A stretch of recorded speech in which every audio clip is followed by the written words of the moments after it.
Perfect infinitive एक बड़ा ही मजेदार स्ट्रक्चर है। अक्सर स्टूडेंट्स परफेक्ट इन्फिनेटिव की जो एरर्स होती है उसे भाप नहीं पाते, जान नहीं पाते कि परफेक्ट इन्फिनेटिव का यूज कब किया जाना है, क्या मायने हैं परफेक्ट इन्फिनेटिव होने के। आइए समझते हैं। पहली बात, परफेक्ट और इन्फिनेटिव इस नाम में ही एक विरोधाभास है। कैसे? इन्फिनेटिव वर्ब की फर्स्ट फॉर्म से बनता है, परफेक्ट वर्ब की थर्ड फॉर्म से बनता है। सोचिए, पूरब और पश्चिम जैसी बात हो गई भाई। इन्फिनेटिव वर्ब की फर्स्ट फॉर्म है और परफेक्ट वर्ब की थर्ड फॉर्म है, तो इनका स्ट्रक्चर, इनका कॉम्बिनेशन, इनका रूल कैसे बनेगा? आइए बनाते हैं। परफेक्ट इन्फिनेटिव का स्ट्रक्चर कैसा है? परफेक्ट इन्फिनेटिव का स्ट्रक्चर है two plus have plus V3। अब ध्यान से देखिएगा, ये जो V3 है ये परफेक्ट है और ये जो टू हैव है ये इन्फिनेटिव है। ठीक? हाँ, जिन्हें ना मालूम है मैं उनकी जानकारी के लिए बता दूं कि हैव जो है अपनी फैमिली की फर्स्ट फॉर्म है। हैव की फैमिली क्या है? हैव की फैमिली है हैव खुद, फिर सेकंड फॉर्म है हैड, थर्ड फॉर्म है हैड, आईएनजी फॉर्म है हैविंग और एस फॉर्म है हैज। तो हैव अपनी फैमिली की कौन सी फॉर्म है? फर्स्ट फॉर्म है। इन्फिनेटिव होने का मतलब है वर्ब की फर्स्ट फॉर्म और उसके पहले टू। तो जो टू हैव है वो इन्फिनेटिव हो गया और जो उसके बाद V3 है वो परफेक्ट हो गया। हैव को इसलिए पकड़ा गया क्योंकि एक रूल है, आप सब जानते होंगे कि हैज, हैव और हैड के बाद वर्ब की कौन सी फॉर्म आती है? थर्ड फॉर्म आती है। इसीलिए हमने हैव को पकड़ लिया। हैव खुद में फर्स्ट फॉर्म है तो टू हैव इन्फिनेटिव हो गया और हैव के बाद थर्ड फॉर्म आती है तो वो थर्ड फॉर्म परफेक्ट हो जाएगी। यहां लगे हाथ हमें एक बात और सीख लेनी चाहिए, वो ये कि परफेक्ट इन्फिनेटिव में दो टाइप के क्वेश्चंस आते हैं। पहला कि परफेक्ट इन्फिनेटिव का एक्टिव फॉर्म यूज होगा या पैसिव फॉर्म यूज होगा। पहला चैलेंज तो यही है कि आप परफेक्ट इन्फिनेटिव को भांप सकें, और जब आप परफेक्ट इन्फिनेटिव को भांप लें तो दूसरा चैलेंज है कि परफेक्ट इन्फिनेटिव की एक्टिव फॉर्म को यूज करेंगे या पैसिव फॉर्म को यूज करेंगे। तो ये जो स्ट्रक्चर आपके सामने मैंने बनाया है ये परफेक्ट इन्फिनेटिव का एक्टिव वाला है। लगे हाथ में इसका पैसिव वाला स्ट्रक्चर भी बना देता हूं। देखिए, पैसिव वाले स्ट्रक्चर में क्या होगा? टू होगा और हैव होगा, इतना होगा। और ये जो वर्ब की थर्ड फॉर्म है, जब वर्ब की थर्ड फॉर्म पैसिव में जाती है तो बीन लगता है, तो हम बीन लगा देंगे। अब ये हो गया परफेक्ट इन्फिनेटिव का पैसिव वाला स्ट्रक्चर। याद रखिए सर कि वर्ब की आईएनजी फॉर्म का पैसिव जो है बीइंग लगा के बनता है। वर्ब की फर्स्ट फॉर्म का पैसिव जो है वो बी लगा के बनता है, वर्ब की थर्ड फॉर्म का पैसिव बीन लगा के बनता है। सबके पीछे वजह भी है। आईएनजी फॉर्म का पैसिव बीइंग लगा के बनता है क्योंकि बीइंग में आईएनजी फॉर्म है। फर्स्ट फॉर्म का पैसिव बी लगा के बनता है क्योंकि बी फर्स्ट फॉर्म है। थर्ड फॉर्म का पैसिव बीन लगा के बनता है क्योंकि बीन थर्ड फॉर्म है। तो जब कभी भी थर्ड फॉर्म के पहले बीन लगा मिले, been plus V3 equals to passive, been plus V3 equals to passive of third form. तो ये पैसिव स्ट्रक्चर हो गया, ये एक्टिव स्ट्रक्चर हो गया। अब मैं सेंटेंस लिखता हूं, सेंटेंस के ही दौरान मैं आपको बता दूंगा कि परफेक्ट इन्फिनेटिव को किन परिस्थितियों में यूज किया जाता है। ठीक? The man himself is alleged. Allege का मतलब आरोप से होता। एलिगेशन आपने पढ़ा होगा, आरोप। अलीज करने का मतलब है किसी पर आरोप लगा।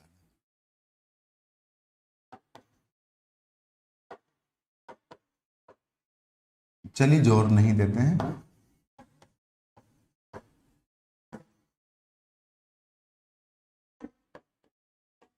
बहुत ध्यान से देखिएगा, बहुत ध्यान से।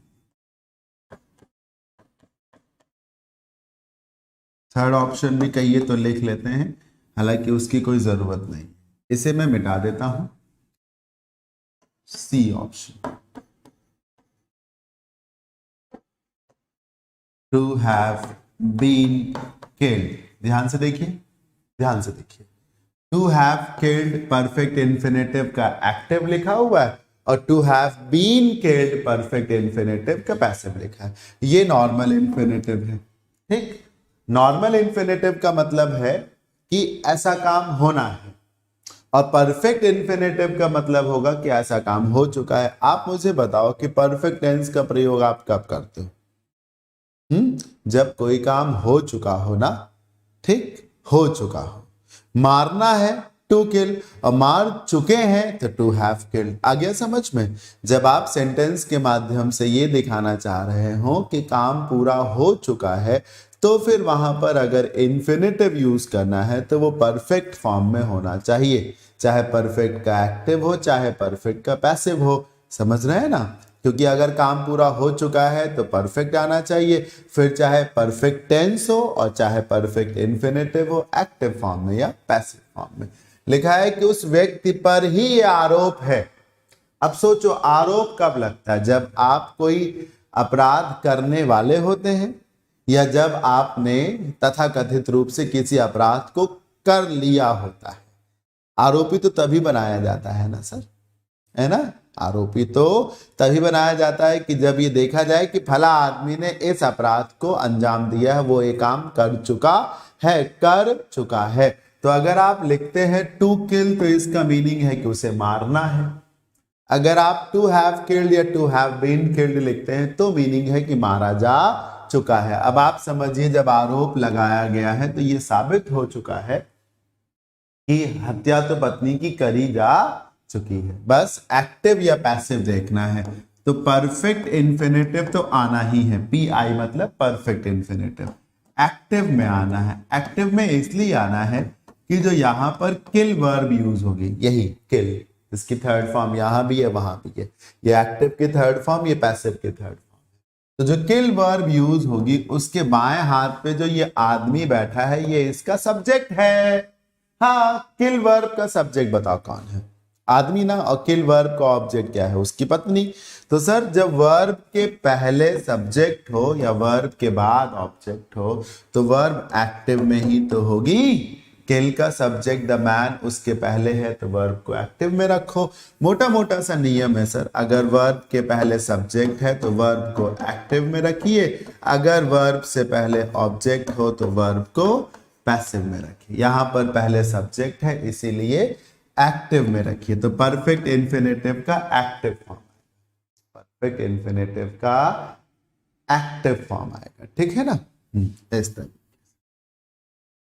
अब आगे बढ़ते हैं, एक एग्जाम्पल पैसिव वॉइस का लिख करके देखते हैं। मैंने शुरू में ही बता दिया कि अब हम अगला एग्जाम्पल पैसिव का लिखेंगे, तो आप जो है जरूरत से अधिक आश्वस्त ना हो जाए। मतलब ये नहीं कि दिमाग लगाना ही आप, मैं लिख रहा हूं सेंटेंस को।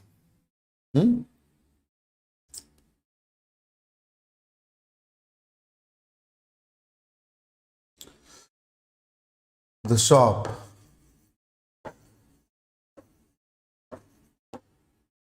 is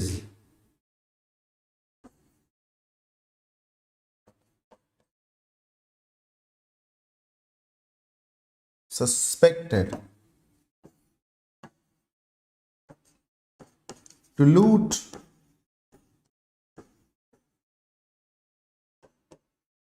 looted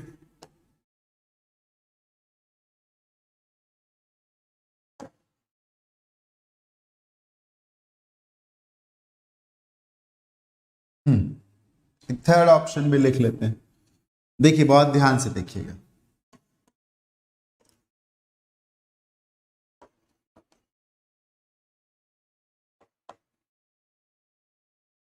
ये देखिए, लिखा है द शॉप इज सस्पेक्टेड। आप एक दुकान के भीतर घुसते हैं, मान लेते हैं कि वो दुकान आपकी है या आप उस दुकान पे काम करते हैं। जैसे आप शॉप के भीतर जाते हैं और वहां पे सामान इधर उधर बिखरा हुआ देखते हैं तो आपके मन में आता है क्या? ये तो गड़बड़ हो गया। मुझे ऐसा लगता है कि दुकान में चोरी हो गई है कल रात को। दुकान में कल रात को चोरी हो गई है, तो दुकान में चोरी हो चुकी है, ऑलरेडी दुकान को लूटा जा चुका है। तो पहली बात लूटा जा चुका है से तो फिर नॉर्मल इन्फिनेटिव तो नहीं आना, परफेक्ट वाला ही आना है, परफेक्ट इन्फिनेटिव। बस एक्टिव में आना है या पैसिव में आना है? पैसिव में आना है। कहाँ आना है? पैसिव में, क्योंकि जो लूट वर्ब आप देख रहे हैं उसके पहले जो शॉप है वो तो उसका ऑब्जेक्ट है। लूटने वाले जो लुटेरे होंगे, चोर होंगे, डकैत होंगे, वो कमीने सब्जेक्ट हुए ना। दुकान जिसे लूटा जा चुका है उसे क्या है? पैसिव ही तो माना जाएगा, वो ऑब्जेक्ट ही तो होगा। बोलो बोलो एग्जैक्टली ठीक है ना। मैं एक और एग्जांपल लिखता हूं, उसमें आपसे पूछूंगा कि एक्टिव वर्जन होगा या पैसिव वर्जन, बताइएगा सर। बिल्कुल तैयार होइए, कमर कस लीजिए। This temple is believed in the 17th century. ठीक, मैं ऑप्शन दे रहा हूं सर, इस बार मैं 4 ऑप्शन दूंगा, पेपर भी तो 4 ही ऑप्शन देता है।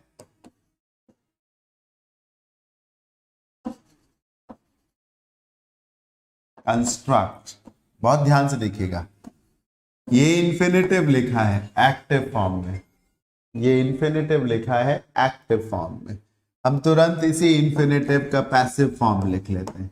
भाई थर्ड फॉर्म का पैसिव BEEN बीन लगा के बनता है, फर्स्ट फॉर्म का पैसिव जो है वो बी लगा के बनेगा, तो बी लगा के कंस्ट्रक्टेड कर दिया, बी लगा के कंस्ट्रक्टेड कर देते हैं। ठीक, सी ऑप्शन परफेक्ट इन्फिनेटिव लिखते हैं, टू हैव कंस्ट्रक्टेड। और लास्ट ऑप्शन में परफेक्ट इन्फिनेटिव का ही पैसिव लिख देते हैं, टू हैव बीन कंस्ट्रक्टेड। जल्दी बताओ, व्हाट डू यू थिंक, क्या होगा? पहला चैलेंज यही है कि कौन सा इन्फिनेटिव होगा, नॉर्मल इन्फिनेटिव या परफेक्ट इन्फिनेटिव। तो एग्जाम्पल को पढ़ के आपको जान लेना चाहिए। लिखा गया है आप एक मंदिर जाते हैं और ऐसी मान्यता है कि इस मंदिर का निर्माण जो है वो 17वीं शताब्दी में कराया गया था। ऐसी मान्यता है, ऐसा माना जाता है कि इस मंदिर को 17वीं शताब्दी में बनाया गया था। पहली बात, मंदिर तो बन चुका है, जिसको आप देखने गए हैं मंदिर तो बन चुका है, मंदिर बन चुका है, काम पूरा हो चुका है। तो भाई परफेक्ट चाहिए, ए और बी दोनों खलास, गलत नहीं हो सकते, है ना, नहीं हो सकते। अब ये एक्टिव में लिखा हुआ है और ये पैसिव में लिखा है, जल्दी से उठाओ कंस्ट्रक्ट वर्ब को यहां रखो, से रखो कंस्ट्रक्ट। पूछो कंस्ट्रक्ट वर्ब से टेम्पल क्या लगता है उसका, चच्चा की फूफा, पूछो। सब्जेक्ट की ऑब्जेक्ट, तो सर ऑब्जेक्ट लगता है। हाँ भाई, जिस राजा ने बनवाया होगा वो राजा सब्जेक्ट, जिस मिस्त्री ने, जिन वर्कर्स ने बनाया होगा वो लोग सब्जेक्ट हुए। मंदिर, घर, इमारत, ये चीजें जो है बिल्ड वर्ब के लिए, कंस्ट्रक्ट वर्ब के लिए सब्जेक्ट ही तो है ना, जिसने बनाया वो सब्जेक्ट।